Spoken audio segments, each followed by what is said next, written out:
Olá, família! Sejam bem-vindos de volta ao nosso estudo do capítulo 12 de Provérbios. Nós vamos encerrar hoje o capítulo 12 de Provérbios com uma fala muito interessante, muito relevante e pertinente para o nosso dia, como tem sido todas elas, né? Mas tem alguns versículos que parece que foram escritos ontem, né? Apesar de serem versículos muito antigos, tem uma relevância direta, uma conexão direta com a nossa realidade. Esse é o caso do nosso versículo 25, que é o versículo que nós vamos olhar hoje. Vamos falar sobre ansiedade e depressão. E mais uma vez nós vamos falar sobre o poder das nossas palavras. Eu quero só chamar a atenção para você do quanto o capítulo 12 de Provérbios fala sobre o poder das nossas palavras. Olha só, nós lemos juntos o versículo 6, que diz o seguinte, deixa eu mostrar aqui para você. Diz assim, ó: As palavras dos ímpios são emboscadas mortais, mas quando os justos falam, há livramento. Falando de palavras aqui, ok? Aqui nós falamos ontem sobre o mal o mal se enreda em seu falar pecaminoso, mas o justo não cai nessas dificuldades. São frases que, ao longo do capítulo 12, está falando sobre palavras, sobre o falar, o poder da nossa fala. Como a gente já conversou aqui, não de uma forma mística, tipo, eu vou falar e vai acontecer porque eu falei, eu sou um com o universo e não tem nada a ver. A Bíblia não é mística nesse sentido, mas de forma muito prática, o nosso falar muda ambientes. O nosso falar pode ser um falar pecaminoso, como nós vimos ontem, né, que gera um problema, ou a gente pode ter um falar justo que nos livra de problemas. Mas tem muita coisa aqui a respeito do falar. Quero ler para você mais alguns textos, ó, versículo 18. Os lábios, perdão, há palavras que ferem como espada, mas a língua dos sábios traz cura. Os lábios que dizem a verdade permanecem para sempre, mas a língua mentirosa dura apenas um instante. Então, tem muita coisa aqui no capítulo 12 que fala sobre as palavras. E nós precisamos entender que as nossas palavras têm poder até certo ponto. Não poder para criar, nós não somos Deus, né?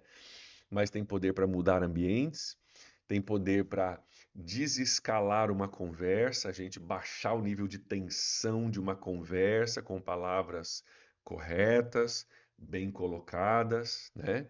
Muita coisa do nosso relacionamento, da nossa comunicação passa por palavras. Então, o uso sábio de palavras muda realidades, né? Muda realidades, com certeza. A gente brincou sobre isso, né? Mas é uma brincadeira séria, né? Se você vive falando, a minha casa é um inferno, né? Provavelmente é um inferno mesmo lá. Por quê? Porque você está gerando isso, a tua atitude, só você falar isso já é um problema, já gera um estresse, já gera um peso emocional, né? Que tal começar a abençoar, né?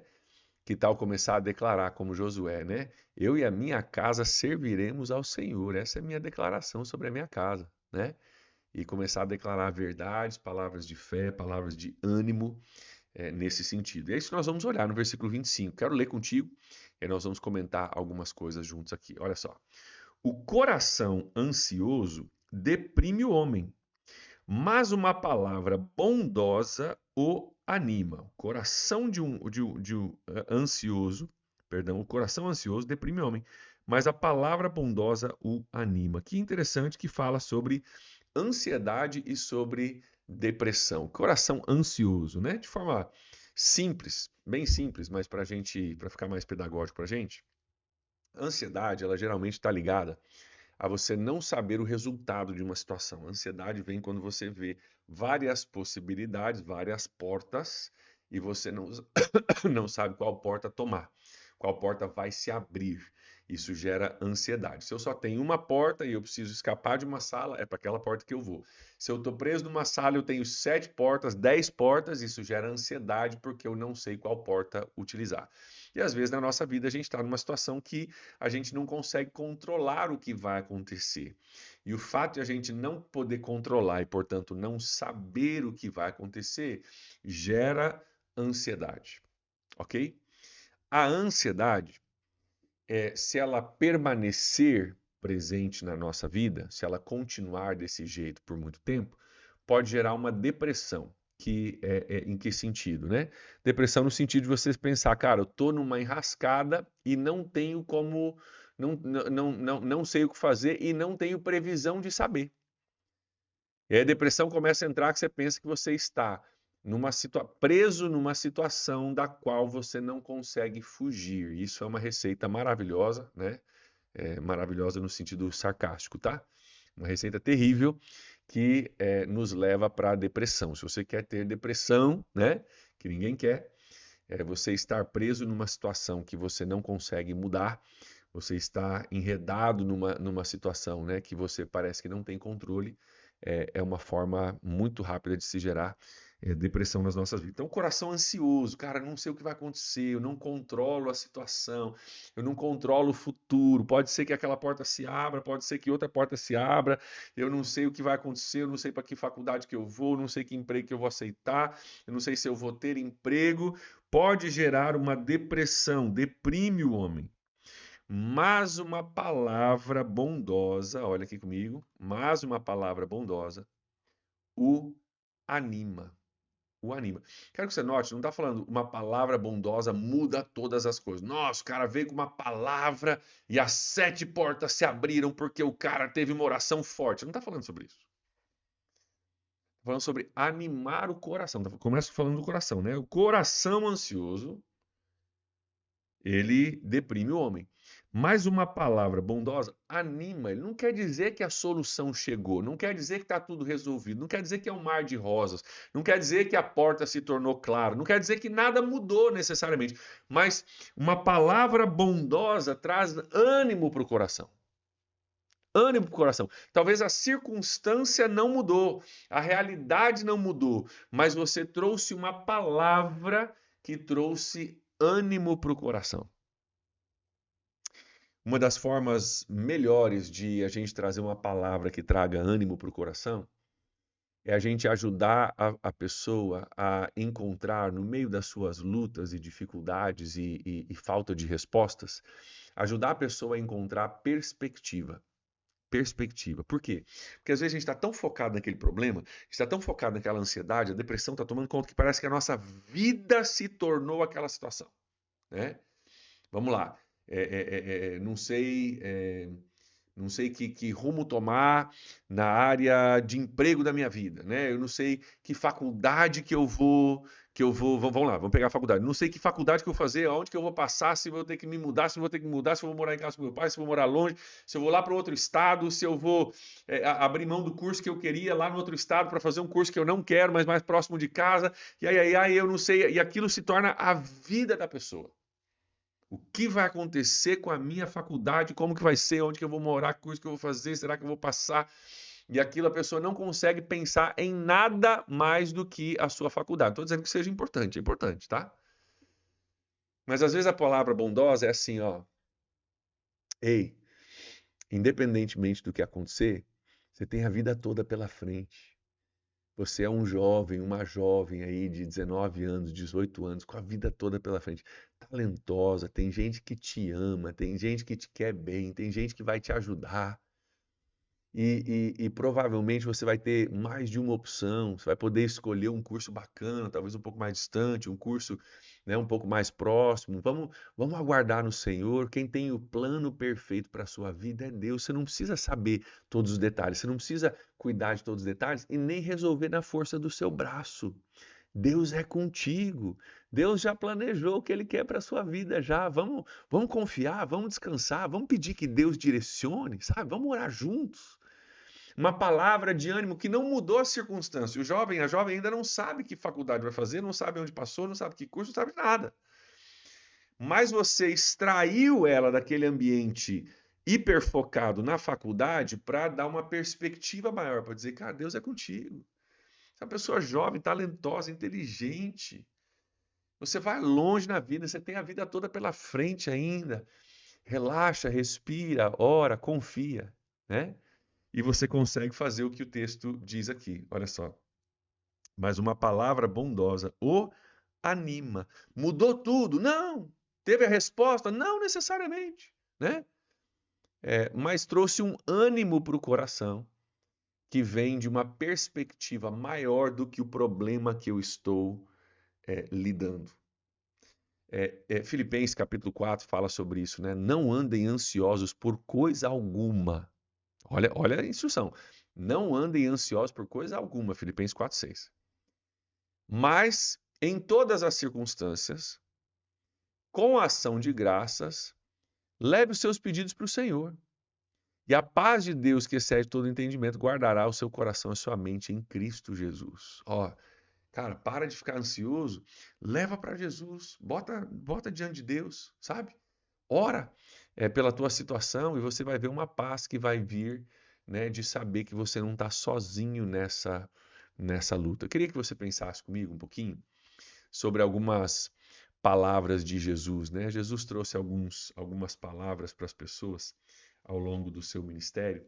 Tem vários exemplos que a gente poderia citar aqui, mas palavras de ânimo, palavras que, né, incentivaram pessoas. Por exemplo, em Mateus capítulo 9, versículo 2, né?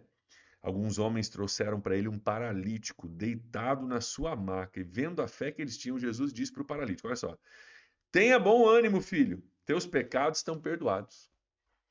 Ele diz: tenha bom ânimo, chama de filho, conexão, e diz: seus pecados estão perdoados. Talvez você se lembre também do Evangelho de João, capítulo 8, né? Um capítulo antes, capítulo 8, versículo 11. Jesus, ele está sendo tentado pelos seus inimigos, né?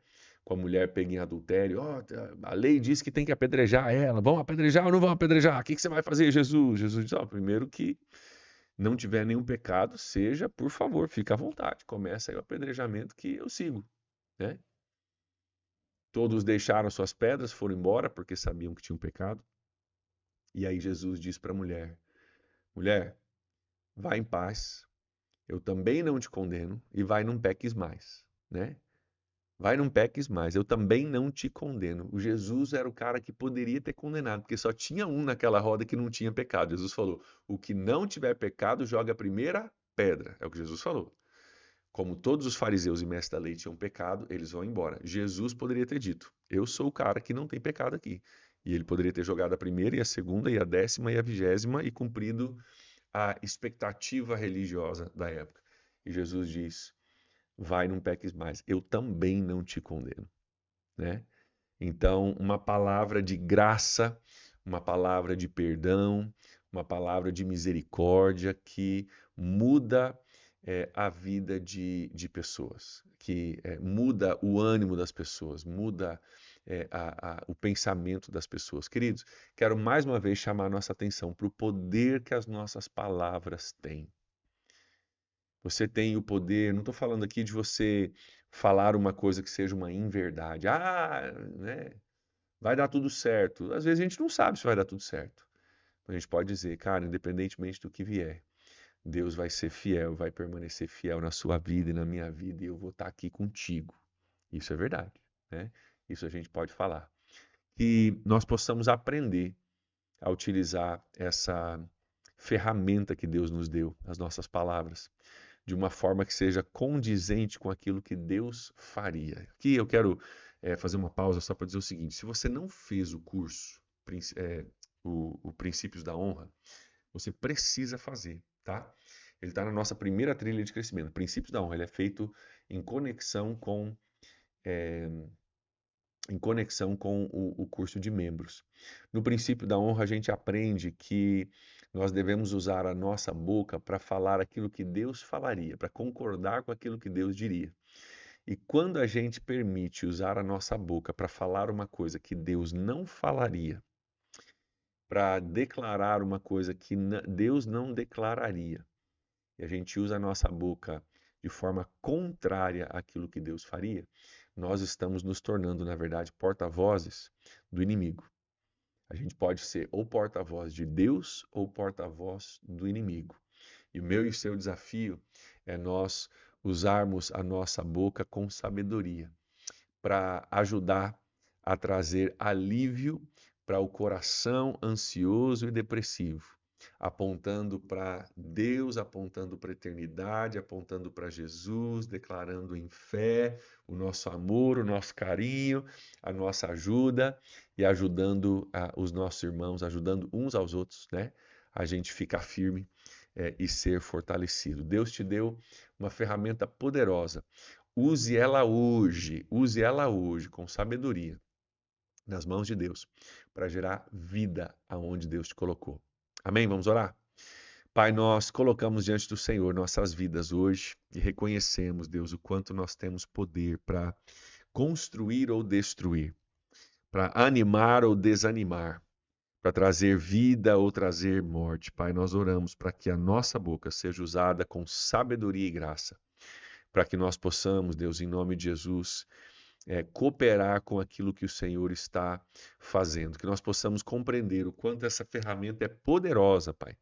Nós possamos, com muito temor, usá-la de acordo com a tua vontade. Nós oramos assim, em nome de Jesus. Amém. Que Deus abençoe você e possa te conduzir a usar essa ferramenta com sabedoria e você ver situações mudando a partir de palavras de fé saindo de você. Um grande abraço, Deus abençoe e até a próxima.